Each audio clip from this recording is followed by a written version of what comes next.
네, 새해에는 더욱 건강하시고 또 복 많이 받으시면 좋겠습니다. 확실히 음력설이 되니까 새해 같은 느낌이 좀 드는 것 같습니다. 알고 계신지 모르겠지만 아마 다 아실 것 같아요. 설날이라고 할 때 설자가 혹시 어떤 글자인지 아시나요? 이 낯설다에서 왔답니다. 낯설다의 설자를 가지고 와서 설날, 이제 낯선 한 해가 시작이 되었다라는 의미로 설날이라고 부른다고 합니다. 모쪼록 올 한 해가 좀 많이 낯설었으면 좋겠습니다. 성경도 낯설어서 새로워졌으면 좋겠고, 또 하시는 기도도 매번 새로운 하나님을 만나는 즐거운 낯섦이 있으면 좋겠습니다. 그리고 모쪼록 2월 달 함께 이 성경 야고보서를 보실 텐데요. 아마 로마서 때문에 저쪽에 두셨다면 좀 낯설게 볼 수 있는 시간이 되면 어떨까 하는 마음으로 준비해 보게 되었습니다. 주어져 있는 시간 안에 다 살펴볼 수 없겠지만 대강 그 안에 있는 내용을 함께 나눠 보도록 하겠습니다. 오늘은 야고보서를 열도록 하겠습니다. 도대체 어떤 내용이기에 우리가 읽어야 할까? 이 질문을 가지고 한번 살펴보려고 합니다. 자, 다 같이 야고보서 1장 1절에 있는 말씀을 같이 보시겠습니다. 야고보서 1장 1절입니다. 성경책이 없는 분들은 화면을 보아주시면 됩니다. 시작. 하나님과 주 예수 그리스도의 종 야고보는 흩어져 있는 12지파에게 문안하노라. 네, 아주 간결하게 시작하죠. 글을 쓰는 사람이 누구인가요? 네, 야고보입니다. 그러면 이 글을 받아서 읽거나 또 함께 나누는 사람들은 누구인가요? 네, 흩어져 있는 12지파입니다. 방금 제가 여쭈었던 게 저자와 수신자입니다. 그렇죠? 그런데 저자 야고보에 대해서 소개가 아주 간단해요. 맞나요? 네, 맞아요. 만약 오늘 이 저녁에 다른 교회 목사님이 오셨거나 장로님이 오셨다면 어느 교회에 계시고 또 뭘 하셨는지 소개해야 될 텐데 다행히 제가 섰어요. 그러면 저 최 목사는 우리 교회 어린이 예배에서 봉사하고 있는 사람 이렇게 이해하고 계시잖아요. 똑같습니다. 야고보란 이야기를 딱 들으면 모두가 알아들을 수 있는 그 야고보예요. 그래서 대부분 누구라고 생각하냐면 제자 야고보인가 보다라고 생각합니다. 죄송하지만 아닙니다. 아주 잘 알려진 이 야고보는 예수님의 동생이에요. 별명이 의인 야고보입니다. 여러분 누구에게 의인이라고 붙이나요? 정말로 탁월한 사람이죠. 적어도 신앙을 하는 거에 있어서나 삶에 있어서 탁월한 사람에게 뭐라고 불러요? 의인이라고 불러요. 그러니까 바꿔 이야기하면 초대교회의 가장 대표적인 사람, 초대교회 모델 하면 딱 떠오르는 사람이 누구예요? 의인 야고보, 예수님의 동생이에요. 바로 그가 야고보서를 쓰게 됩니다. 특별히 그는요, 자신을 종이라고 소개했습니다. 그러니까 주 예수님만 섬기는 존재라고 하는 것을 나도 너도 알고 있고 나는 그렇게 살고 있다는 걸 사람들에게 고백하면서 이야기를 시작합니다. 그러면 도대체 이 수신자는 누구인가? 흩어져 있는 12지파입니다.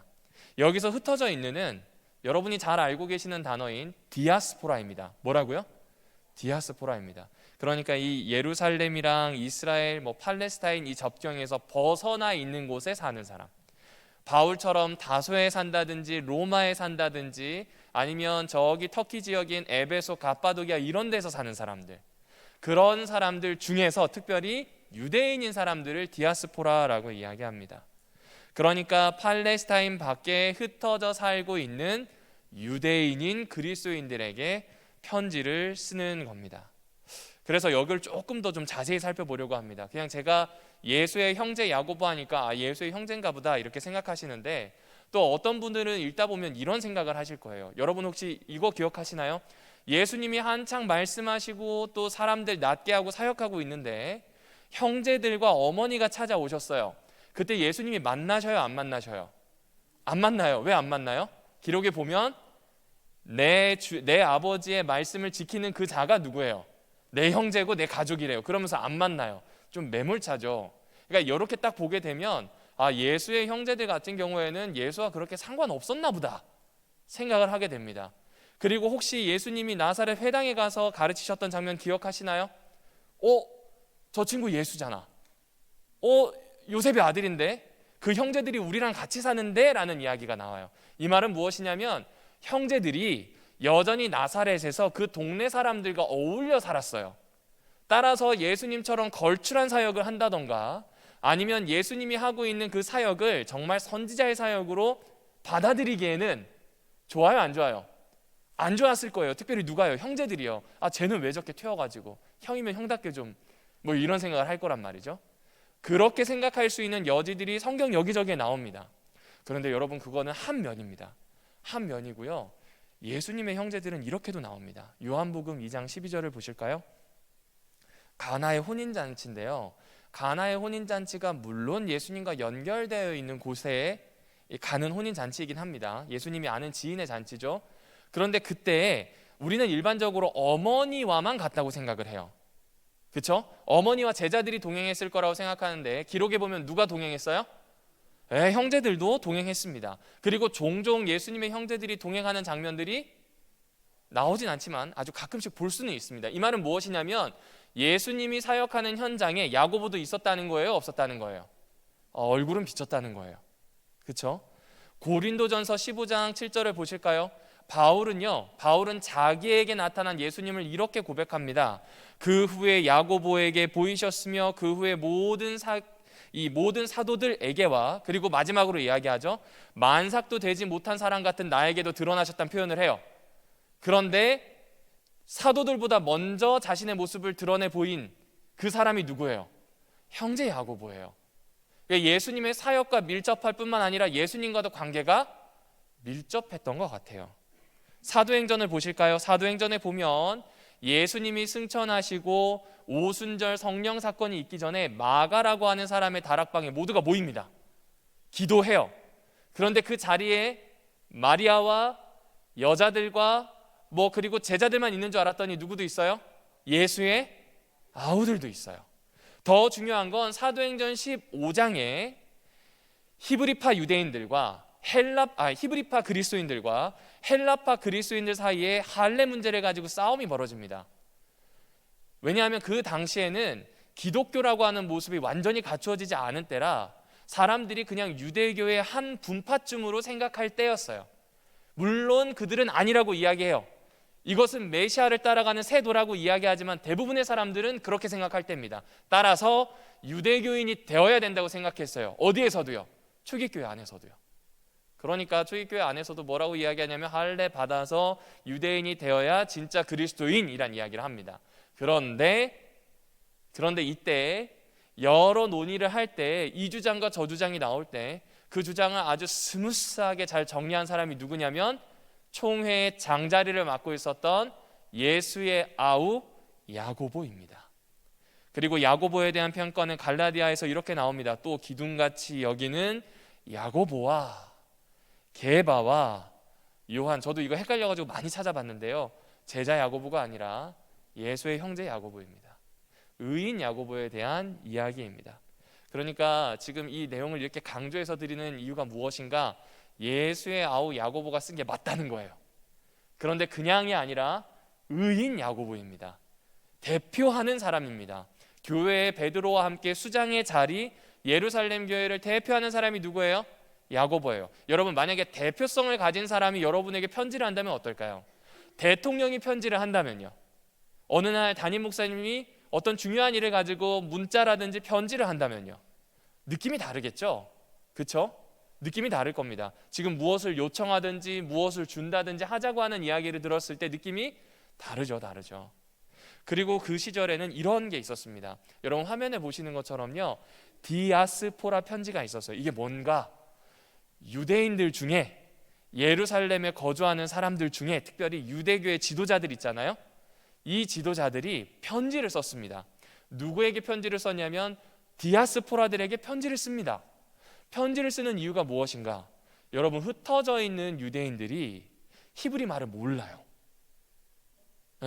흩어져 있는 유대인들이 성전에 찾아오려면 1년에 한 번 찾아오기도 사실상 힘들어요. 말 그대로 생애에 한 두세 번 가면 될 성지 순례입니다.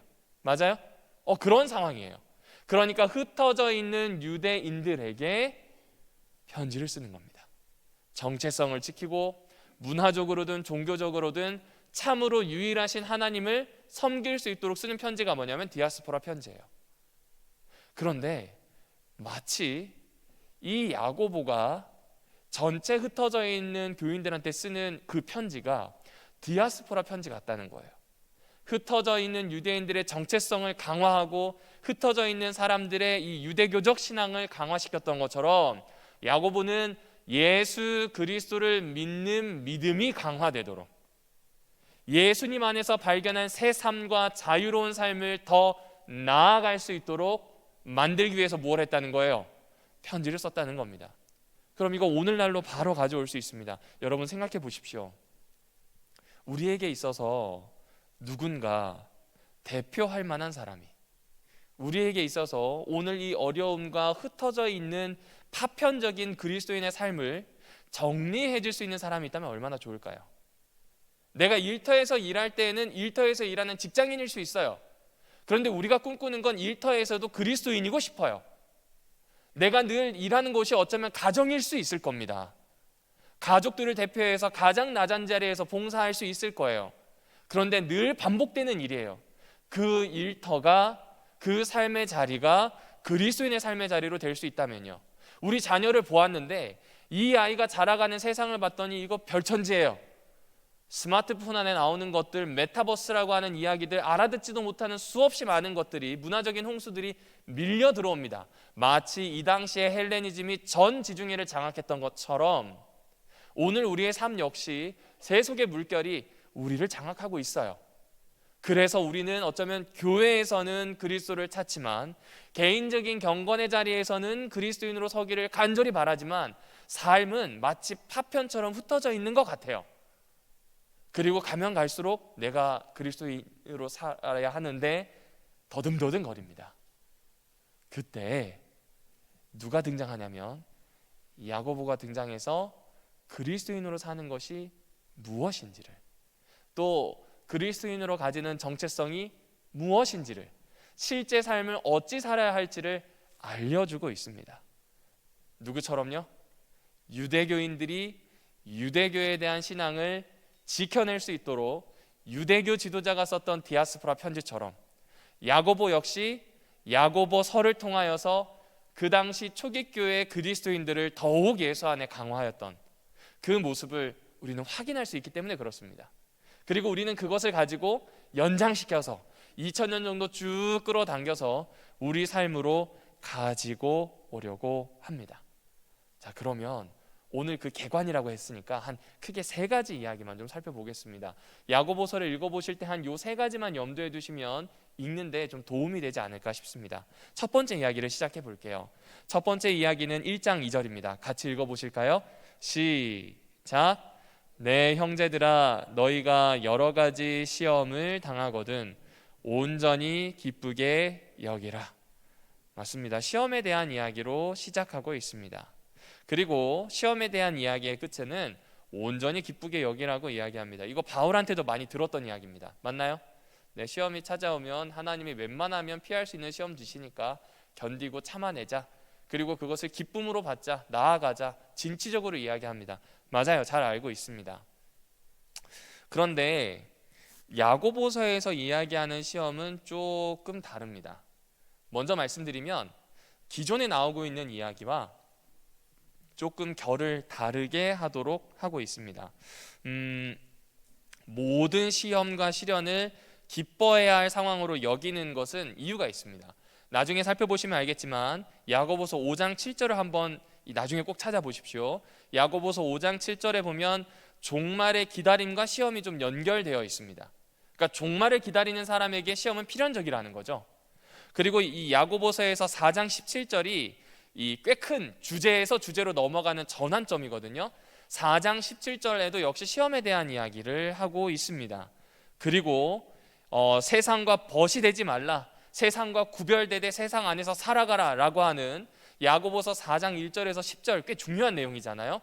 그 내용에서도 시험에 대한 모티브가 나옵니다. 2장 후반부에도 나옵니다. 그러니까 한마디로 얘기하면 야고보서를 쭉 깨고 있는 건 시험이라는 거예요. 바울의 로마서를 보게 되면 여러 가지 주제가 있겠지만 믿음으로 얻는 구원에 대한 것을 우리는 쭉 깨고 있잖아요. 야고보서를 보실 때는 시험으로 쭉 꿰실 수가 있다는 거예요. 그럼 야고보서에서 이야기하는 시험은 도대체 뭔가? 일단 내부적으로 보실게요. 왜냐하면 이것은 마음에서부터 시작되고 야고보서가 이야기하는 죄와 연결되기 때문입니다. 따라해 보실게요. 악한 충동. 그렇죠. 다른 말로 해볼까요? 욕망. 그렇죠. 악한 충동과 욕망에 대한 문제입니다. 여러분, 욕망을 한번 잘 생각해 보십시오. 욕망은 얼마나 강력하냐면요, 머리에서 하나하나씩을 끕니다. 첫 번째, 욕망이 가득해지면, 무엇을 한 가지 하겠다고 하는 욕망이 가득해지면 제일 첫 번째, 때로는 영성이 꺼집니다. 그리고 이성이 꺼지죠. 감성마저도 꺼져요. 굉장한 힘이에요. 그런가요? 이것이 욕망이 가지고 있는 힘입니다. 욕망은요, 할 수 있는 모든 수단을 강구해서 목표한 바를 이루고자 합니다.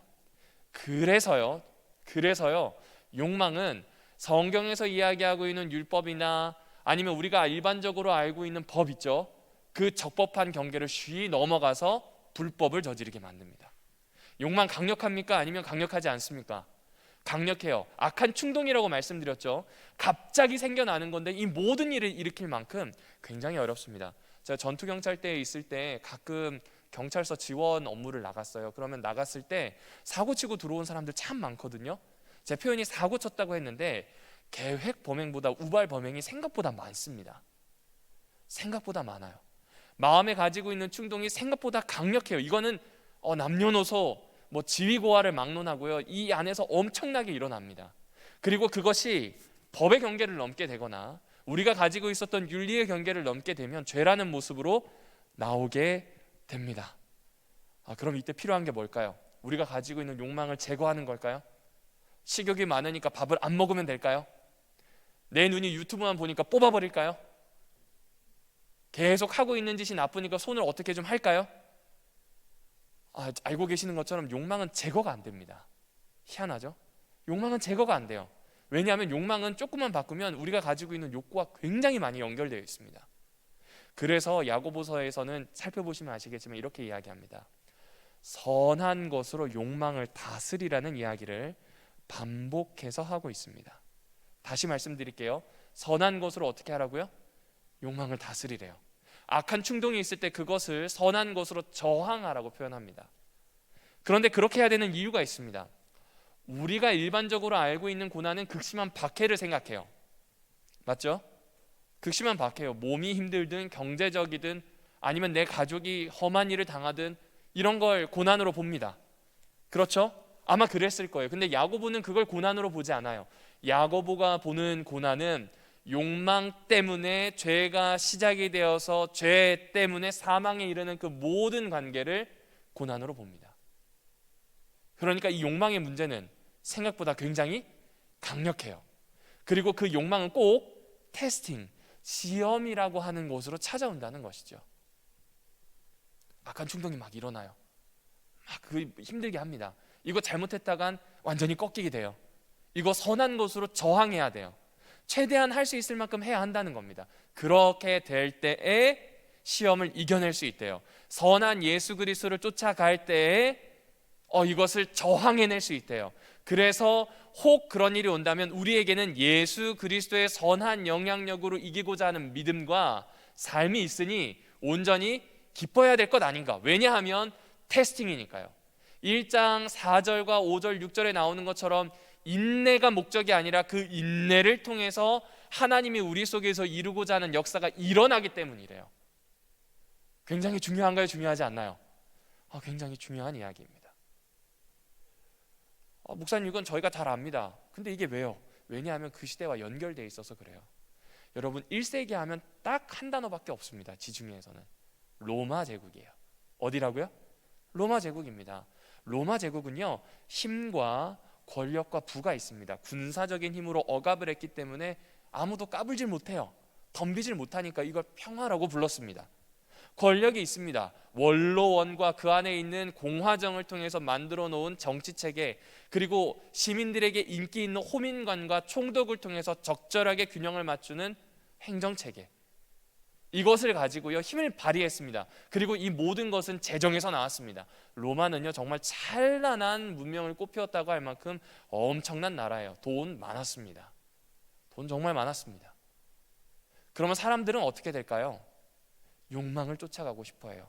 그 큰 로마 제국에서 나오는 부와 권력과 힘의 이야기를 듣고 각각 식민지에서 살고 있을 때 부와 권력과 힘의 이야기로 찾아갑니다. 유대로 예를 들어볼까요? 분명히 좋은 목적으로 설립되었던 사내들이는 권력기관이 됩니다. 네. 처음에는 적절하게 세를 거두는 것이 직업이었던 세리들, 세무서에 일하는 사람들은 로마 제국이 집권하면서부터 부패의 온상이 됩니다. 시민들에게 성경을 가르쳤던 바리새인들은 그들이 가지고 있는 힘을 가지고 쓰기 시작합니다. 그리고 바리새인들 중에서 몇은 떨어져 나가서 열심당과 연합하여 로마에 대항합니다. 크기가 다르고 모양이 조금 다를 뿐이지 1세기는 모두 다 악한 충동, 욕망에 점령당하기 쉬운 때였습니다. 그 이야기가 온 지중해를 덮고 있었어요. 그래서 바울은 이야기해요. 그것 쫓아가려고 하는 시험이 있다면 좀 물러서라고요. 선한 것으로 저항하라고 이야기합니다. 이것이 바로 야고보서에서 이야기하는 시험, 욕구, 욕망과 관련된 모티브입니다. 조금 더 가름해서 말씀을 드릴까요? 나를 움직이는, 그 당시 초대교회를 살아가고 있는 각 사람의 마음을 움직이는 욕망이 무엇인지를 분별하라는 거예요. 이거는 그 당시 메시지로 끝나지 않아요. 오늘 우리에게도 똑같이 적용됩니다. 그렇지 않나요? 여러분, 우리를 지배하고 있는 기술이 있습니다. 우리를 지배하고 있는 정신이 있어요. 우리를 지배하고 있는 이 삶 속에서 나는 무엇 때문에 살아가나요? 나를 움직이는 욕망이 무엇인지를 확인해 보자는 겁니다. 여러분 잘 아시는 것처럼, 여기에 나오는 것처럼 교회에 다니는 사람들도 성례입니다. 그리고 교회에 다니는 사람들도 듣는 것보다 말하는 게 더 빨라요. 그게 단순히 윤리적인 문제가 아니라니까요. 욕망과 관련된 문제예요. 내가 가지고 있는 욕망이 해결되지 않으니 분노하는 거고요. 내가 가지고 있는 욕망을 해결하기 위해서 듣기보다 말을 합니다. 이 문제는 3장 4장의 공동체의 문제를 거쳐서 5장 1에서 6절에 해당하는 이야기까지 몰아갑니다. 바로 불의한 부자들에 대한 이야기입니다. 왜 싹을 주지 않는가? 자신을 위해서 일한 사람에게 왜 싹을 주지 않는가? 왜 그들은 쌓기만 하고 나누지 않는가? 아니 최소한 나누지는 못하더라도 제대로 지불은 하고 도와야 되는데 왜 폭력적으로 하는가? 부자를 무조건 죄인으로 몰아가는 게 아닙니다. 그들이 불의하게 하는 것들, 그들이 폭력을 가지고 부를 이루려는 것들, 힘을 이루려는 것들, 권력을 이루려는 것들을 정면으로 저격하고 있는 겁니다. 왜 그럴까요? 자신의 욕망에, 시대의 욕망에 흔들렸기 때문에 그렇습니다. 그리고 우리는 잘 알고 있습니다. 역사는 이야기해줘요. 여러분 어떠신가요? 욕망에 휘둘려서 살면, 그 욕망을 휘둘려서 산다는 걸 좀 좋게 표현해 볼게요. 내가 가지고 있는 욕망을 계획적으로 잘 채웠다고 해볼게요. 경제적으로든 무엇이든지 말입니다. 할 수 있는 정점에 서기 위해서 그 욕망을 쫓아 최선을 다해 갔어요. 그 자리가 과연 어떤 자리이겠습니까? 행복할 수는 있을지 모르겠습니다. 잠시 기쁨이 있을지 모르겠어요. 그런데 영원한 것과 연결되는 자리일까요? 진실로 사람다움으로 설 수 있는 자리일까요? 잘 모르겠습니다.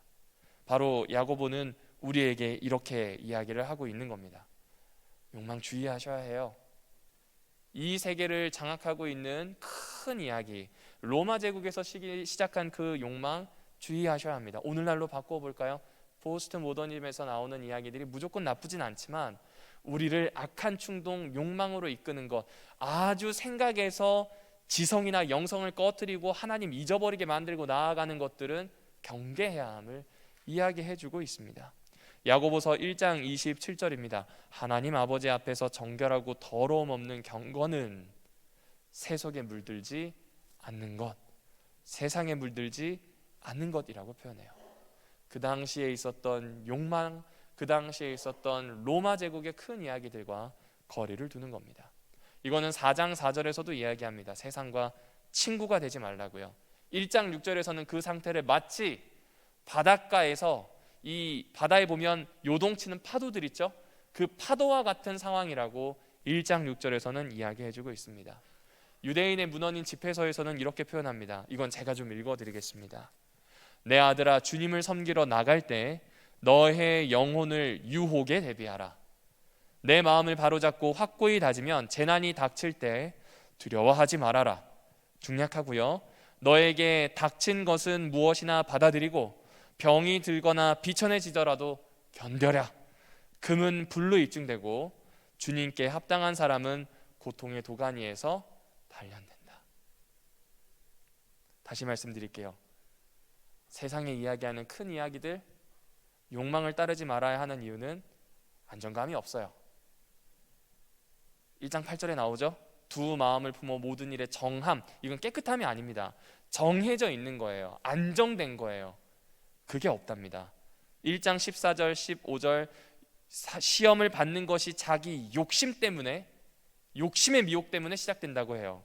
욕심이 잉태한 즉 죄를 낳고 죄가 장성한 즉 사망을 낳는다고 합니다. 결국 그 모든 것은요, 생명과 예수 그리스도와 멀어지는 겁니다. 이거를 흩어져 있는 굳이 유대인 그리스도인들에게 하는 이유는 무엇일까? 욕망대로 살아가면 그리스도인의 소명, 그 목적에 맞추어 살 수 없기 때문에 그렇습니다. 그러니 지금 야고보는 절절한 심정으로 편지를 쓰고 있는 거예요. 그런데 공교롭게도 그때 메시지가 오늘 다른 사람이 아닌 저에게, 어쩌면 여러분에게 적실한 메시지이지 않을까 싶습니다. 어느 때에 지금보다 더 많은 소비를 강조했던 때가 있습니까? 그렇죠? 어느 때에 소비하는 것 자체가 나 자신임을 광고에서뿐만 아니라 사람들의 대화에서도 그렇게 이야기합니까? 어느 때에 내가 가지고 있는 기술의 정도가 좀 더 나은 인간인지 아닌지를 이야기하는 척도가 되었습니까? 욕망 때문입니다. 다시 말씀드립니다. 나의 욕망을 형성하고 강화시켜온 우리 시대의 이야기를 분별해야 됩니다. 이것이 야고보서를 통해서 확인할 수 있는 두 번째 이야기입니다. 나의 욕망이 뭔가?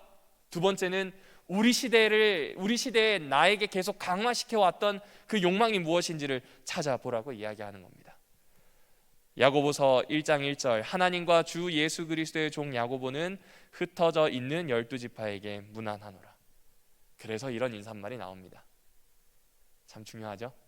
자, 그러면 이제 지금까지 계속 욕망에 대한 이야기, 그 시절 이야기를 했어요. 그러면 이제 이 야고보는 그 시절과 다른 이야기를 하겠죠? 오늘의 마지막 이야기입니다. 야고보서에 이야기하는 욕망의 이야기, 로마 제국의 이야기가 아니라 대안적인 이야기, 그리스도인들에게 해주고 싶었던 그 큰 담론이 도대체 무엇인지를 살펴볼게요. 이미 1장 1절에 나와 있죠. 여러분, 흩어져 있는 이라고 되어 있습니다. 욕망의 관점에서 볼게요. 욕망의 관점에서 보면요, 흩어져 있는 이라고 하는 단어는요, 말 그대로 파편처럼 흩어놓은 거예요. 약한 거예요. 소외되어 있고 쓸모없는 거예요. 배척당한 거예요. 맞나요? 실제로 그래요. 디아스포라들 흩어져 있는데 주류가 아니잖아요. 예배 드리려고 하면 나와서 일하라고 할 거고요. 그렇죠? 자기네들끼리 모이면 뭐 불순한 모임이 아닌지 분명히 로마 제국에서 찾아갔을 거예요. 그런 상황이에요. 그러니까 한마디로 얘기하면 약하고 볼품없어요. 그러니 흔들려요. 이 집단에 있는 것보다 한 발짝만 나가면 로마 제국 안에서 어쩌면 떵떵거리며 살 수 있는, 시민권을 가질 수 있는 길이 열릴지도 모르잖아요. 이게 그들이 가지고 있는 욕망의 시선 관점이에요. 그런데 야고보는 이 흩어져 있는을 이렇게 본 것 같아요. 여러분, 흩어져 있다는 건요, 보냄받았다는 뜻이에요. 보냄받았다는 건 목적을 가지고 선택해서 확실히 가도록 했다는 이야기잖아요. 누군가 욕망의 시선으로 보기엔 흩어져 있을 수 있어요. 네. 그런데 성경에서 특별히 예수 그리스도의 관점에서는 보내신 거예요. 소수이지만 보내신 거예요. 누구처럼요? 아브라함처럼요. 가나안에 들여보냈던 그 소수의 민족이었던 이스라엘처럼 말입니다. 다시 말씀드릴게요. 보냈다는 건요, 다시 돌아오게 할 거라는 거예요. 하나님이 보내셨다면 다시 어디로 돌아오게 할 거예요? 하나님에게로 돌아오게 할 거예요. 이들은 종말이 곧 올 것으로 믿었습니다. 곧 하나님께로 돌아갈 겁니다. 그러니까 힘내라는 거예요. 마찬가지입니다. 욕망에 대한 이야기가 엄청나게 나옵니다. 소비에 대한 이야기가 엄청 나올 거예요. 예수를 잊어버리도록 만드는 세속의 여파는 큽니다. 물론 그 안에서 살아가면서 세상 사람으로 살아야 되는 부분도 있어요. 일상은 그렇습니다. 하지만 우리가 얘기하고자 하는 것은 끊임없이 충동질하는 것, 끊임없이 우리를 격동시키는 것들, 그것으로부터 벗어날 힘이 없는 것처럼 느껴지고 희망이 없을 때가 있다는 거죠. 그런데 성경은 무엇이라고 이야기한다고요? 그 환경에 마치 파편처럼 흩어져 있는 것 같은 내 일상이 혹은 내 삶이 사실은 하나님께서 목적을 가지시고 보내셨다는 겁니다. 다시 하나님께로 불러들일 그 날을 기대하시며 보내셨다는 이야기를 하십니다. 그냥 보내지 않으셨어요. 창조의 하나님이 온갖 좋은 은사와 선물을 주셔서 보내셨습니다. 그냥 보내지 않으셨어요. 우리 주 아버지를 찬송하고 그분의 형상대로, 다른 말로 하면 그분의 목적이 맞는 형상임을, 하나님의 형상임을 기억해 달라는 거예요. 하나님을 닮아가는 존재라는 것을, 동시에 하나님께서 제사장이자 왕으로 보내셨다고 하는 창세기의 이야기를 기억해 달라고 말씀해 주시는 겁니다. 그리고 무엇보다 우리를 그렇게 흩어져 있게 하신 분, 다른 말로 하면 보내신 그분은 우리가 지혜를 구할 때, 나중에 지혜가 뭔지 설명드리겠습니다. 우리가 그 지혜를 구할 때 후히 주신다는 표현을 해주고 있습니다. 사랑하는 별내교회 성도 여러분들이시여, 성경에서 이야기하는 대안적인 이야기의 핵심은요, 모든 것이 예수님으로부터 시작합니다. 모든 것이 하나님으로부터 시작합니다. 그리고 내가 하나님에게서부터 왔는지를 확인하자는 거죠. 야고보의 이야기를 바꾸어 볼까요? 매일 아침 기도의 시간과 말씀의 시간을 가지실 거예요. 지식 늘리는 시간이십니까? 내가 하나님으로부터 비롯되었다는 것을 경험하는 시간입니까? 바꾸어 볼게요. 안식일 예배가 말 그대로 얼굴을 보이는 때입니까? 아니면 주님을 뵙고 감사하고 동행하기를 결심하는 때입니까? 일상으로 들어가 볼까요? 내 일상이 욕망을 쫓아 사는 겁니까? 소명을 쫓아 살고 있는 겁니까? 목회자만 소명이 있는 게 아닌 것 같아요. 소명이란 단어는 그리스도인에게 쓰잖아요. 여러분은 불러냄을 받았다는 표현을 하잖아요. 세상에서 나왔다는 표현을 하잖아요. 구별되어야 한다는 표현을 하잖아요. 그 이야기를 자신이 가지고 있는 삶 안에서 그의 방식으로 우리에게 질문해주고 있는 것입니다. 그리고 이 야고보는 이렇게 이야기합니다. 길이 참고 마음을 굳게 하라고요. 주의 강림이 가까웠으니 그렇게 하자는 이야기를 우리에게 해주고 있습니다. 그렇습니다. 내 욕망이 무엇인지, 이 시대를 통해서 나에게 강화된 욕망이 무엇인지를 확인할 필요가 있습니다. 그리고 예수님께서 이 시대와는 다른 대안의 이야기를, 본인을 통해서 나를 보내셨다고 하는 이야기를, 그리고 이 야고보를 통해서 지혜를 자꾸 강조하시면서 우리가 이 세상을 어떻게 살아갈지에 대한 이야기를 자꾸 들려주고 계시는 겁니다. 그러므로 지혜는요, 그리스도인 세계관을 형성하는 새 창조 이야기와 조화롭게 살아가도록 돕는 가르침 통찰이라고 볼 수 있습니다. 여기서 나오는 지혜는 잠언과 사실상 큰 관계가 없더라고요. 대부분 야고보서를 신약의 지혜서라고 하는데 아니더라고요. 야고보서는 잠언보다는 오히려 예수님의 산상수훈과 관련되어 있습니다. 예수님의 산상수훈은 새롭게 창조되는 하나님 나라의 법과 삶에 대한 이야기입니다. 예수님의 산상수훈은 사람이 새로운 존재로 살아내게 될 때의 모습, 그것을 완전히 이룬 영광이신 예수님의 모습을 설명할 때 씁니다. 따라서 여기에 나오는 지혜는 단순히 내가 예수님의 이야기, 이 시대와 다른 어떤 대안적인 세계관, 이걸 가지고 살자는 게 아니에요.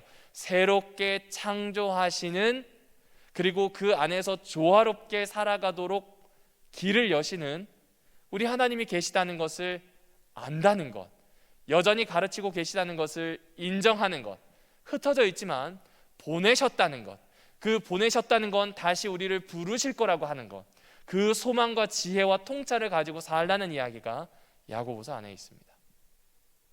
어떻습니까? 한 5장 정도 짧은 것이고요. 또 보셨을 때 아마 로마서 때문에 자주 못 읽으셨을 수도 있지만 생각보다 내용이 장엄하지 않나요? 야고보서에 관련된 자료를 찾았더니요, 생각보다 많이 없습니다. 그런데 최근에 연구된 것들을 보니 내용이 아주 빽빽하고 많아요. 연구를 안 했을 뿐이지 연구할 필요가 없다는 것은 아니었던 것 같아요. 화요일 앞으로 저에게 주어져 있는 시간 동안 하나하나씩 살펴볼 겁니다. 시험에 대한 이야기, 관계에 대한 이야기, 지혜에 대한 이야기를 이어가 볼 생각입니다.